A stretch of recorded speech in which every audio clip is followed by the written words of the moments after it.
Hello, and welcome to Radical Candor, a podcast from Panoply and Gretchen Rubin's Onward project about how not to hate the boss you have or be the boss you hate. I'm Russ Laraway, co-founder of Candor Inc. and career-long operational manager across the Marines, Google, and Twitter. And I'm Kim Scott, co-founder of Candor Inc., former executive at Google and Apple, former CEO coach, and the author of Radical Candor. So, Kim, today on the show, we're going to talk about interviewing and hiring. And by the way, this episode is inspired by a lot of listener feedback. We've heard a lot about how do I hire? How do I be a radically candid hirer? So we're going to cover that today.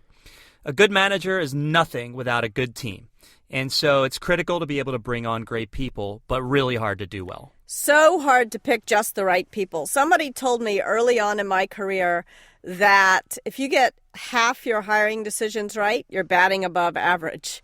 And that's a scary thing because you need to have a really good sense of what your team needs. And you also need to be able to evaluate the people that you interview to figure out if they're going to be a good fit for the team, not only in terms of skills, but in terms of culture. So in this episode, we'll share our stories and advice for hiring.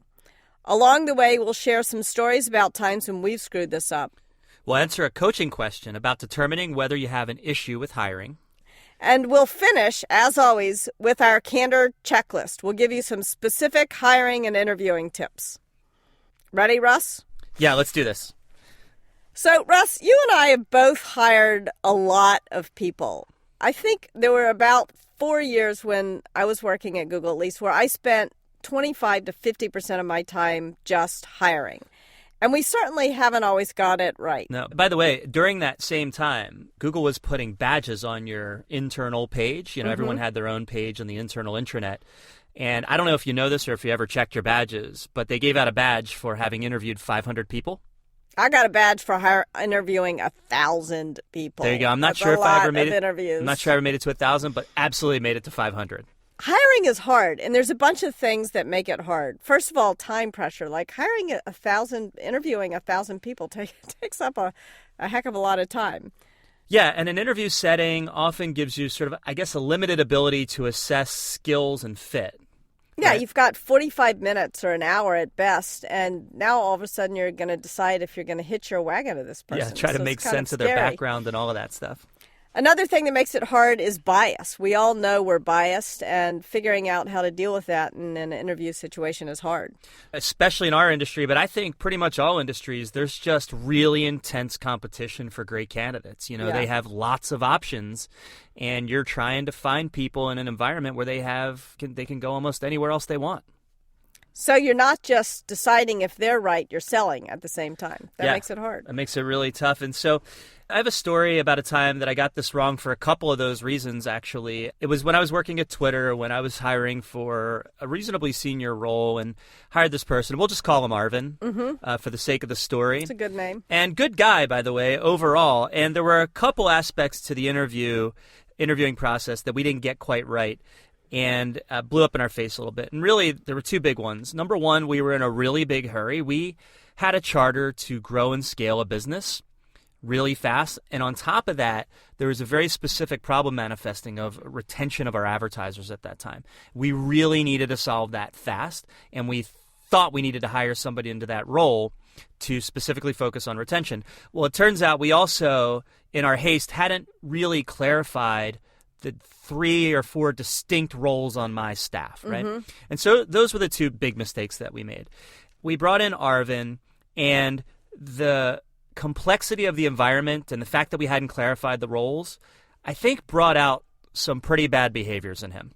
And Arvin just started wearing people out. I was getting complaints about this and not collaborative and too aggressive. It's kind of a land grab. Behaving a little bit land grabby sometimes, going over to cross-functional teams and just regulating and not in a nicer collaborative way. And so this feedback starts to really mount and come back toward me. And the way the story ends, is Arvin doesn't make it, right? Yeah. It was a combination of we weren't fully clear on what the role was, and then Arvin just couldn't deal with that ambiguity in a constructive way. Yeah. And so we ended up parting ways for Arvin, which was obviously a very painful experience for both Arvin, for me, and the rest of the team. Yeah, hard for everybody, and it's hard to come up with an interviewing process that is going to be rigorous It takes a lot of time to come up with a rigorous interviewing process, but it takes more time to fire somebody and more emotional energy. So it's worth putting in the time up front. Definitely, but it would have been worth checking with some references and making sure that, because these behavioral problems with Arvin were not, you can't say they were the fault of the ambiguity in the context. It just brought them out very quickly. And this is the kind of thing we could have gotten underneath. You could have found it out before we ever brought Arvin in. Yeah. Yeah. What about you, Kim? So my story, I'll never forget walking into an interview room, and I had just read about how most people make up their mind whether or not they're going to hire somebody in the first 5 seconds of an interview, like before they're finished shaking hands. And that seemed so wrong. So I walked into this room and saw this person sitting there. And before I had even said hello or shaken this guy's hand, I was pissed off at the interview team for sending this guy to me because he was so palpably insecure. Uh-oh. And we were in an environment where the person he was not going to be effective. He needed to have a great deal of confidence. And then I felt guilty for having this blink reaction. And so I sort of went way out of my way to try to understand this guy and discover all the good things about him. And I sort of overrode my blink reaction. Yeah. Appreciate you trying to control for that bias and that reaction, though. I think that's not a horrible thing. Yeah, no, not horrible, but the result was horrible because I wound up hiring somebody who I knew in an instant was going to fail in the job. And then the person it was actually a sad story. He moved his family to the Bay Area from far away and wound up getting fired. I mean, it was a terrible experience for this guy. I could have spared him that. And I knew as soon as I walked in the room. So I think that when you do have that blink reaction, try to take a minute to understand it. Don't reject it or accept it blindly. Try to really understand it. Is this an issue of bias or is this something you just know? So that's one of my more painful stories. Another mistake that I've made, and I'm ashamed to admit I've made this a few times, often you have a hole on a team. In other words, you have a 5-person team. Someone's got to do this job. And you need a 6th person, and you're all having to do that work, and you're all having to stay late to do that work. And so you become desperate to fill the hole on the team. And it's always a mistake. I had a great coach, Leslie Koch, who once said to me, if you're not dying to hire this person, don't hire the person. When I was at Apple, there was a saying that, I don't know whether he really said this or not, but that Steve Jobs said, it's better to have a hole than an hole. And that's also true. Like, don't just succumb to desperation hiring. Yeah, I've got a related story. When I first started the international job in AdSense under you back in 2005, as you recall, I was flying to China, it seemed like, constantly. Yeah. And I made probably 10 trips in 6 months or something like that. Yeah, you were pretty desperate to find a leader. I badly needed someone to manage that team. And we saw a lot of candidates. We weren't having a hard time getting candidates. And luckily for me, I had some people around me who were a little more experienced who were holding me accountable. They were saying things like, look, you can hire this other person, but we don't think it's going to work. Anyway, it took me months and months and months and months. I was think desperate. Brian Schreier was given some good advice there. That's right. That's exactly who it was, Brian Schreier. Took me months and months and months and months, airplane trip after airplane trip after. It was painful. I was desperate. We finally found our guy, Roy Zhou, who's in your book, by the way. Yeah, I love Roy. Yeah, he's amazing, and he's gone on to do some amazing things, and it was worth the wait. And I can only see that. As with all of these hiring things, this is ultimately a success. Most of the time we're making hiring mistakes, right? Roy was a huge success. It was, but these things are really easy to see in hindsight. They're much harder to see up front. So hopefully today we can help people see some of these things up front. Be willing to take that 16th trip to China to get the right person. Okay, so we've experienced quite a few mistakes with hiring over the years, and luckily we've kept learning from those mistakes. If you have a story about learning from a hiring or interviewing mistake, we'd love to hear it. So email us at podcast@radicalcandor.com or leave us a voice message at 2626-CANDOR. Coming up, we're going to jump into a recent coaching scenario where Russ helps someone assess their hiring process. But first, a word from our sponsor.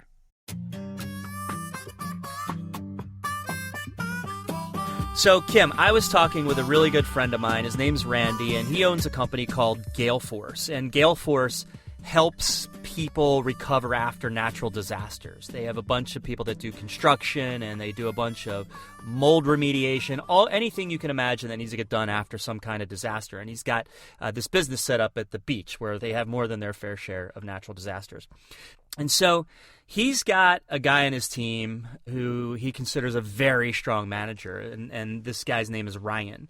And, and this is just a totally different industry than out here in the Silicon Valley, and I just really I'm interested in the business, and I just really wanted to see if our stuff would apply. Mm-hmm. And so Ryan and I got on the phone, and I was asking Ryan about some of the issues he was having with his teams. And basically, he described a scenario in which he had a certain set of expectations for the way his teams would behave when they were on site at the customer's home or the customer's business. And he described a situation in which often his employees were not actually manifesting the behaviors that he expected. So what were they doing? Well, just some simple examples include language. Gale Force wants to be professional. They want you to feel confident. They want to be able to feel like their customers can feel like they can leave their homes and everything will be fine and feel safe and all those things.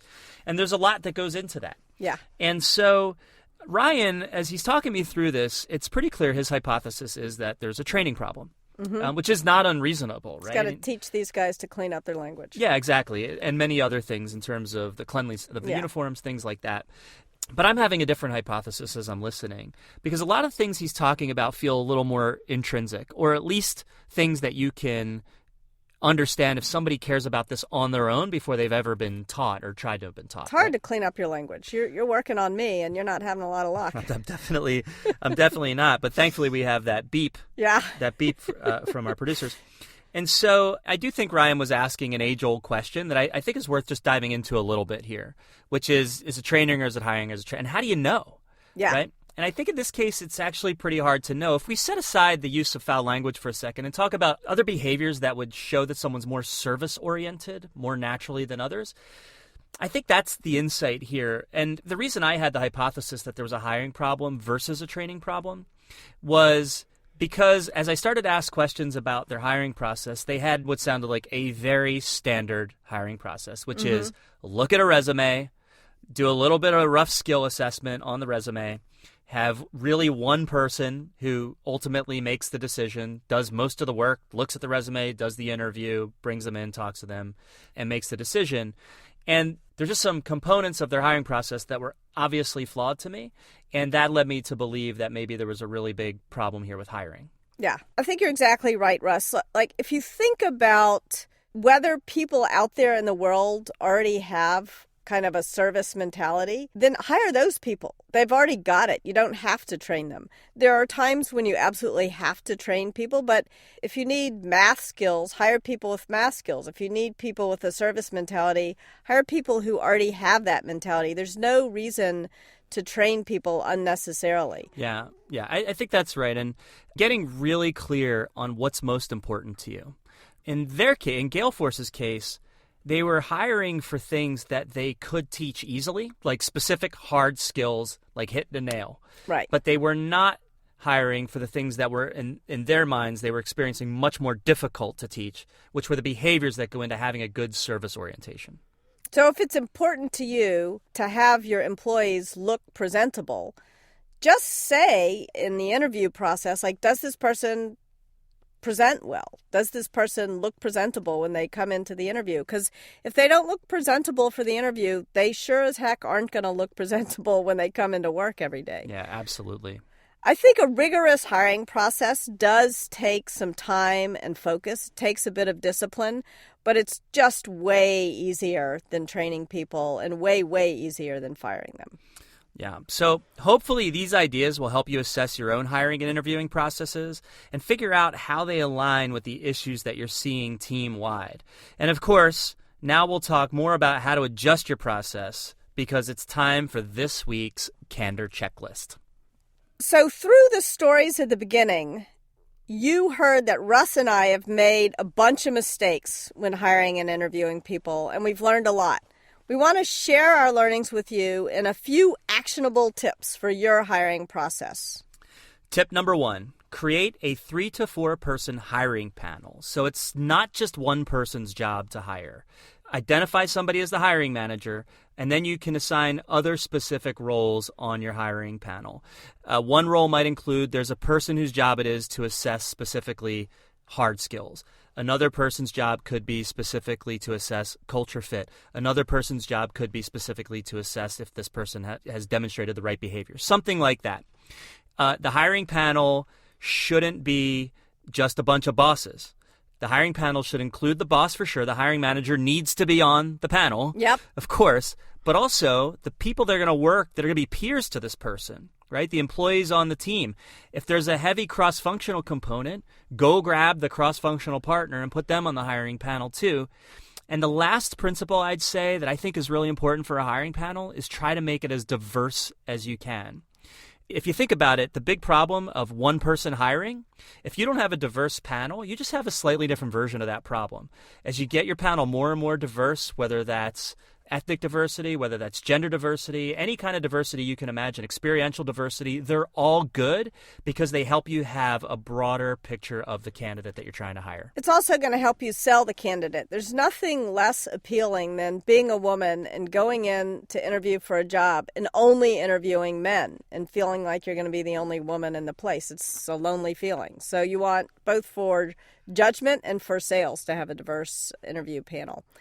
Tip number 2 is plan what areas you're going to focus your interviews on and who's going to probe each. So plan what areas you're going to focus your interviews on, but being very clear about what skills, what hard skills you're trying to find out if the person has mastered, and also what are the things that you want to look at. So in the story that you told earlier, Ryan wanted to look for sort of a service mentality, a presentability, good language. Admit what those things are and write them down. When we were at Google, it was general cognitive ability, leadership, role-related knowledge and expertise. Well, that was the first one, the skills, and then googliness, which was actually really important. And that was defined in some detail, too. Yeah. And so define these things. And the other reason why it's so important to define the things that you're interviewing for is because you're less prone to bias when you've defined them. And you're admitting sort of what you've seen or not seen that brings you to these conclusions. Yeah, outstanding. Tip number 3, check references to verify your impressions. So lots of people have different ideas about references. My experience is lots and lots of people are checking references, and that's great. But are you getting the most out of that reference check? And a thing I'd like to offer is I think a reference check is a great way for you to assess behaviors. So we've done what you described, Kim. They've identified the behaviors that we expect, and they've tried specifically to probe for those behaviors in the interview. So like we're hiring for radically candid people. And so we're trying to ask questions that say, what's the hardest feedback you ever got? What's the hardest feedback you ever had to give? That kind of thing. Exactly. Yeah, just like that. And so we'll develop an impression, and we'll walk away saying, we think this person's pretty radically candid. And then it's crucial to go back and check references after and to try to validate or invalidate that impression so that we can make sure that the other people that have worked with this person in the past have actually seen them manifest those behaviors in the real world.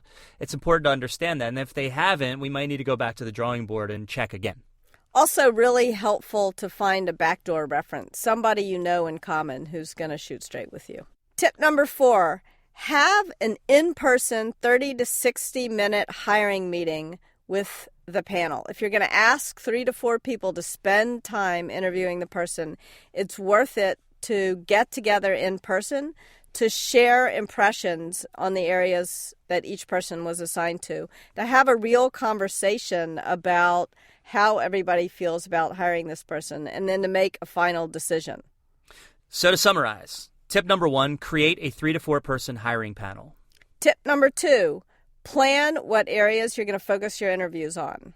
Tip number 3, check references to verify your impressions. Tip number 4, have a 30 to 60 minute hiring meeting with everybody who interviewed the person. As always, if you want to reference these tips again, visit radicalcandor.com/podcast to see the show notes. That's it for this week's episode of Radical Candor. Our producers are Kristen Meinzer and Jennifer Lai. Thanks also to Andy Bowers at Panoply and to the great Elise Lockhart at Candor Inc. Our theme song is written and performed by Cliff Goldbacher. Please let us know what you think of the show and share your challenges and stories with us. You'll find us on Twitter at Candor. Our email address is podcast@radicalcandor.com, and of course our website is radicalcandor.com. Get help putting the Radical Candor ideas into practice with the Candor Coach iOS app. Download it now from the App Store. The Radical Candor book is also available wherever you buy books. If you like the show, please help us spread the word. And make sure to subscribe to us in iTunes, Stitcher, or your favorite podcast app so that you'll automatically get each and every new episode. Please also leave us a rating or comment wherever you subscribe. It helps other people discover the show and lets us know how to make things better. I'm Kim Scott. And I'm Russ Laraway. We'll talk to you next time. Thanks for listening.